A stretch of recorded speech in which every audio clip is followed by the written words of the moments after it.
Follow us on Facebook at Off Script with Super E Podcast. Also follow us on Twitter at offscriptpod_1.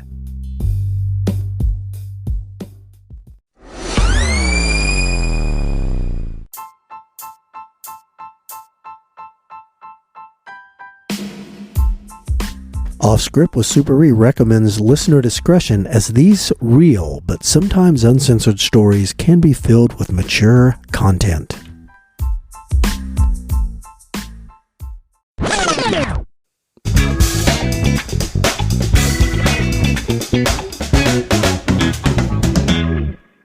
Hello, everybody. It's A-Train. It's just A-Train and Super E again. We're going to try and tell you some tales, and hopefully you'll enjoy them. Super E, what is happening? Not too much, A-Train. Just ready to get into the old tales here. We'll go for it. All right. Well, this is one from back in late 18. Don't go back yet. We're not that late old. 1989. So this is back in the day, back when, time machine. Okay. But me and my partner, RJ, we had a complaint of, illegal activity going on in this redneck bar on 10th Street up there. Okay. And so, like I said, RJ looked like a Hell's Angel, Sean Connery. Yes. And so, he just looked like a bad dude. And then by this time, I had my rockin' mullet going, blowing in the breeze, Billy Ray Cyrus in it. Yeah. And so we go into this hillbilly bar, and we sit down, and there's a bunch of people sitting around. But then I looked over, and I said, the band's getting ready to play. It looked like, they were kind of fiddling around with their instruments and stuff. Okay.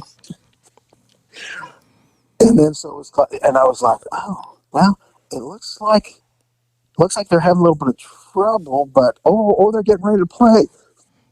So they start playing, they start playing Freebird. Oh, yeah. And I'm like, oh my God, this is you came back. And I said, this is the worst version of Freebird I ever heard. There must be something wrong with their instruments. They are fucking terrible. And they're black, black, black. And I said, that drummer is the worst. And all of a sudden, the bartender come running out, and he screams at these dudes on stage. He goes, "You fucking drunks! I told you to keep your hands off the band's instruments when they're taking a break." And he ran up and kicked them all off the stage. It was just a couple of drunk hillbilly dudes. They started playing. I was like, "Oh my God, that's the worst version of Freebird I have ever heard."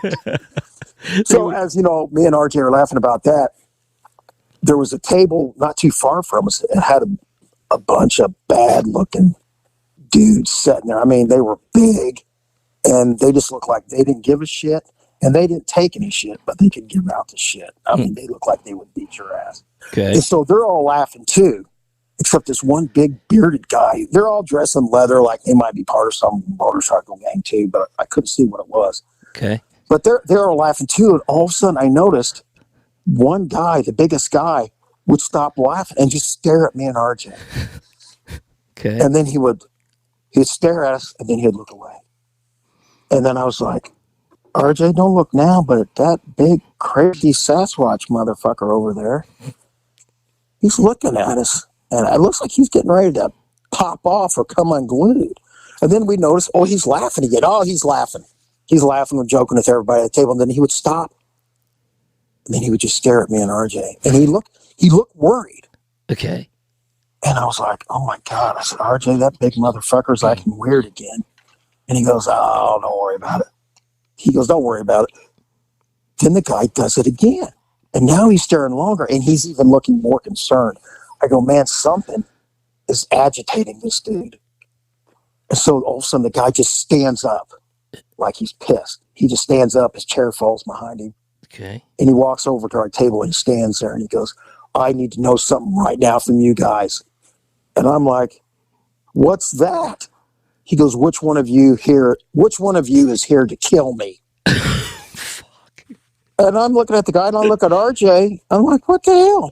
RJ, without batting an eye, Yeah. just pointed at me, goes, looks at the guy and goes, he is. And pointed at me. I'm like, shit. I stand up. I go, dude, I'm not here to kill you.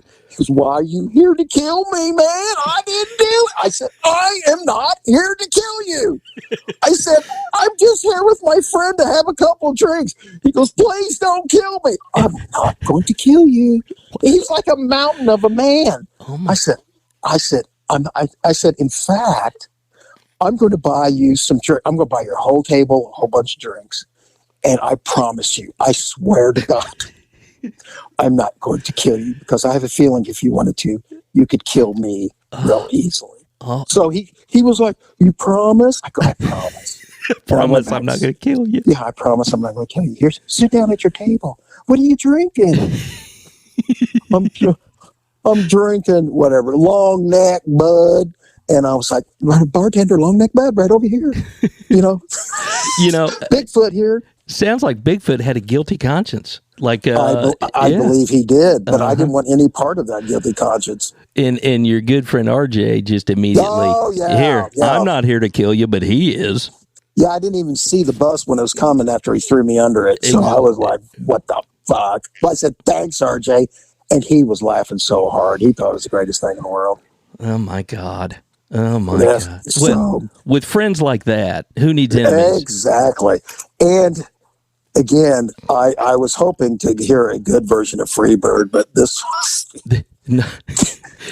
the drunken sterno bums commandeered the instruments on the stage. So did the actual band ever show up? They come in, they go, who's been touching our fucking instruments? Yeah, those weasels wandered outside. You don't mess with a man's instrument. Oh, yeah. Was that a double entendre? It sounded like it. I didn't mean it that way, but yeah, I did. Yeah, it did. Oh, yeah. So, but anyway. Okay. So you and RJ must have looked a little scary that night because that guy immediately thought you were killers. I know. We must have. I don't know what it was. Wow. Good. Maybe it was the large amount of hair on my chest. I don't know. Would you have your shirt open? Well, I turned up the heat in the room by buttoning it down a couple. Oh man. Well, that's good. That's good, Super E. Is that the end of your That's the end of the RJ almost getting me killed story. Thanks, RJ. That was real nice of you. Oh God. Okay. Well, you want to end that quick hitter? Let's end it, and we will be right back. See ya. 10-4.